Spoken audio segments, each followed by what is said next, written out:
ते जय श्रीराम म्हणतात, मी त्यांना हरामखोरपणा म्हणतो. उद्धव ठाकरेंची भाजपवर जाहीर टीका. भारतीय जनता पक्षाने 2014 माझा पक्षप्रमुख म्हणून पाठिंबा घेतला. माझ्या सह्या घेतल्या. माझा पाठिंबा घेताना यांना मी शिवसेना प्रमुख बाळासाहेब ठाकरेंचा मुलगा आहे हे माहिती नव्हते का? तेव्हा घराणेशाहीबाबत हे बोलले नाहीत. हे त्यांचे ढोंग आणि हरामखोरपणा आहे. ते जय श्रीराम म्हणतात, मी त्यांना हरामखोरपणा म्हणतो, अशी जहरी टीका ठाकरे गटाचे प्रमुख उद्धव ठाकरे यांनी केली. चिपळूण येथे ठाकरे गटाची सभा पार पडली. यावेळी उद्धव ठाकरे बोलत होते. आपण सर्वोच्च न्यायालयात गेलो आहोत.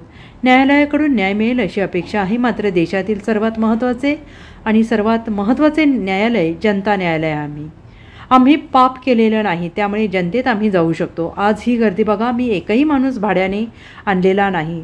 सत्ताधाऱ्यांच्या कार्यक्रमांना खुर्च्या रिकाम्या असतात. तेव्हा अटलजींनी सांगितलं होतं, राजधर्म का पालन करना होगा. आठवत आहे ना? म्हणजे आडवाणी साहेबांना आता भारतरत्न दिलं. नशीब आठवणीत राहिले, नाही तर सगळ्यांना दूर करून मीच एकटा, मी म्हणजेच देश, मी म्हणजे सगळं काही, अशी काही जणांना एक फरफरी आलेली आहे. तर वाजपेयींनी तेव्हा ठरवलं होतं की राजधर्माचं पालन, म्हणजे ते जे काही घडलं होतं गुजरातमध्ये घडलं होतं किंवा घडवलं होतं ते वाजपेयींना मान्य नव्हतं आणि वाजपेयी यांना काढून फेकून द्यायला निघाले होते. तेव्हा त्याच खुर्चीत बसलेल्या शिवसेना प्रमुखांनी अडवाणींनी सांगितलं होतं की मोदी गया तो गुजरात गया. त्या खुर्चीची तुम्ही किंमत करताय.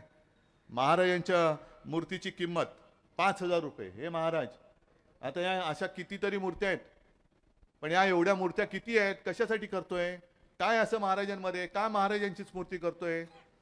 कारण जर महाराज जन्माला आले नसते तर आपण काय आपलं झालं असतं आणि या देशाचं नाव काय झालं असतं? मोदींना राम मंदिर बांधता आलं असतं का? राम मंदिराचं श्रेय जे कोर्टाने निकाल दिल्यामुळे करू शकलेत ते घेतायत, ते घेता आलं असतं का? म्हणजे कोणत्या दिशेने हे महाराष्ट्र नेत आहेत? महाराष्ट्राला डाग लावताय तुम्ही. Bureau report, SBN Marathi, Chiplun.